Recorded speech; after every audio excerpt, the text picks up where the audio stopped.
PTI पे पाबंदी लग सकती है? पीटीआई को अगर मजीद मजबूत बनाना है तो बिल्कुल लगा दें पाबंदी, पीटीआई के सारे मसले हल हो जाएंगे। लेकिन मुझे ऐसा लगता है कि पीपल्स पार्टी इसकी हिमायत नहीं करेगी, इसलिए फिलहाल मुझे इसका इम्कान कम नजर आता है। मैं जरा पीटीआई की क़यादत की बात कर लेती हूँ, क्योंकि पीटीआई के अंदर अपने बड़े रोले पड़े हुए हैं। वो कहते हैं कि जी क़यादत नहीं पहुंची, पंजाब से लोग निकल कर नहीं पहुंचे, आगे जाना था नहीं जाना था। बुशरा बीबी कह रही थी आगे जाना है, अली अमीन गंडापुर साहब जो है वो रिलेक्टेंट है। इसको लीड कर कौन रहा था एक्चुअली? और ये जो क़यादत का फुकदान था या अहकामात की नफ़ी हुई, खान साहब तक कुछ और पहुँचाया, खान साहब के अहकामात आगे तक कुछ और पहुँचाए, ये मामला क्या है सर? देखिए, पहली बात तो यह है कि मैं एक आई विटनेस हूं और मैंने 26 नवंबर को डी चौक से लेके और सेंटोरस तक जितना भी क्राउड था, और क्राउड तो उसके पीछे भी था, लेकिन मेरी जितनी कैपेसिटी थी, मैंने जितना मूव किया, मैंने लोगों को मिला है, उनके इंटरव्यूज किए हैं। वो सारे खैबर पख्तूनख्वा से नहीं आए थे। मुझे वहां पे लाहौर के लोग मिले।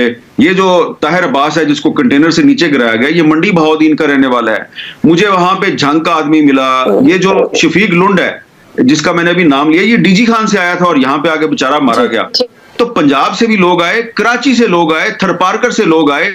मुझे वहां पे बलोचिस्तान का एक नौजवान जो है वो मिला जो नोरालाई से आया हुआ था, और बलोचिस्तान की तहरीक इंसाफ के कुछ ऑफिस बेरर्स मुझे मिले। आजाद कश्मीर से मुजफ्फराबाद की खातून वहां पे मुझे मिली, बुलंदरी का एक नौजवान मिला। तो ठीक है, ज्यादा तादाद खैबर पख्तूनख्वा के लोगों की थी, लेकिन ये कहना गलत है कि जनाब पंजाब से कोई नहीं आया। देखिए, पंजाब का से लोग कैसे आते हैं, उनको तो लाहौर को तो कंटेनरों से तमाम रास्ते बंद कर दिए थे, लेकिन इसके बावजूद लतीफ खोसा साहब जो कैंट एरिया के एमएनए हैं वो पहुंचे हुए थे। वो इस्लामाबाद के धरने में मौजूद थे।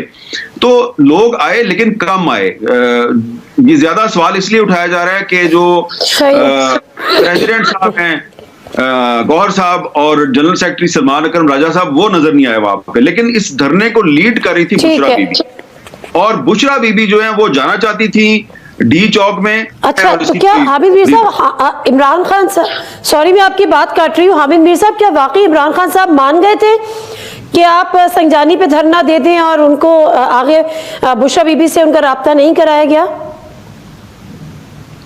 देखिए, ये क्लेम किया है बैरिस्टर मोहम्मद अली सैफ साहब, और बुशरा बीबी के जो इर्द गिर्द लोग हैं वो इसकी तरदीद कर रहे हैं। मेरे लिए ये बात जो है जरा इस पे बिलीव करना मुश्किल है, इसलिए कि इमरान खान साहब ने हर सूरत में कहा था कि आपने डी चौक ही जाना है। तो इस बारे में जो बैरिस्टर गौहर साहब हैं वो भी कोई ना तस्दीक कर रहे हैं ना तरदीद कर रहे हैं। अली अमीन गंडापुर साहब ने भी अभी तक मीडिया के सामने कोई ऐसी बात नहीं की है। तो मैं इसकी तस्दीक या तरदीद करने की पोजीशन में नहीं हूं, क्योंकि मेरा कोई डायरेक्ट कांटेक्ट एस्टेब्लिश नहीं हो सकता इमरान खान साहब से। देखिए, ये जो इमरान खान साहब की मुलाकातों पर पाबंदी लगाई हुई है ना, इस पाबंदी की वजह से बहुत सी अफवाहें फैल गई हैं। अगर ये पाबंदी खत्म कर दें, मंडे को अगर ये इमरान खान साहब की मुलाकातें अलाउ कर दें, तो खान साहब बता देंगे कि वो संजानी में जलसे के लिए उन्होंने एग्री किया था या नहीं किया था। बिल्कुल ठीक है। अब सर आखिर में ये कि हुकूमत जो है वो तो कमर कस चुकी है कि आज बिलावल भुट्टो जरदारी ने भी कहा या तो बातचीत से या लाठी से इस्तेहकाम पॉलिटिकल लेकर आना है। तो और फिर कुछ लोग इमरान खान की जिंदगी के खतरे का भी इजहार कर रहे हैं, कुछ पीटीआई पे पाबंदी की बात कर रहे हैं, कुछ गवर्नर राज लगाने की बात कर रहे हैं। क्या इमरान खान साहब की जिंदगी को वाकई खतरा है? आपकी कुछ ऐसी है इत्तलात हामिद मीर साहब? नहीं, मेरी इतला तो नहीं है, लेकिन मैं एक जर्नलिस्ट की हैसियत से जो मेरा एनालिसिस है वो एनालिसिस ये है कि ये जो 26 नवंबर को जो भी हुआ है, इस पे भले हुकूमत जो है वो अपनी कामयाबी के दावे करते रहे, लेकिन ये हुकूमत को मानना पड़ेगा कि ठीक है, 26 नवंबर के धरने के बाद पाकिस्तान तहरीक इंसाफ के अंदर जो एक लीडरशिप क्राइसिस पैदा हो गया है, और इमरान खान के सिवा तमाम लीडरशिप जो है वो मशकूक हो गई है, और वर्कर जो है वो किसी पे एतमाद करने के लिए तैयार नहीं है। ये एक उनका इंटरनल प्रॉब्लम है। लेकिन जो 26 नवंबर को किया गया है उससे हुकूमत बहुत मजबूत हुई है। इंटरनेशनल लेवल पे हुकूमत की क्रेडिबिलिटी खराब हुई है।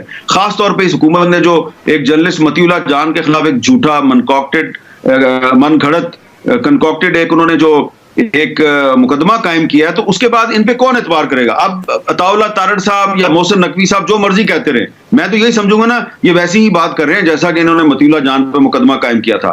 तो इसलिए हुकूमत को बहुत नुकसान हुआ है। मैं ये कहूंगा कि जो गलती तहरीक इंसाफ ने पिछले साल 9 मई को की थी, वैसी ही गलती बल्कि उससे बड़ा ब्लंडर हुकूमत ने 26 नवंबर को किया है कि जब फायरिंग से लोग जो हैं वो वहां से हट गए तो वुज़रा ने बयानात दिए जी दुम दबा के भाग गए। तो ये जो एक आदमी मरा है या 2 मरे हैं या 4 मरे हैं या 40 मरे हैं, ये जो डेथ होती है ना, ठीक जब है, किसी हुकूमत के हाथों पे खून के दाग लग जाए ना तो फिर वो मजबूत नहीं रहती, वो कमजोर हो जाती है। पीटीआई पे पाबंदी लग सकती है?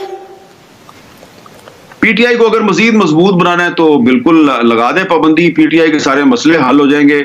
लेकिन मुझे ऐसा लगता है कि पीपल्स पार्टी इसकी हिमायत नहीं करेगी, इसलिए फिलहाल मुझे इसका इम्कान कम नजर आता है।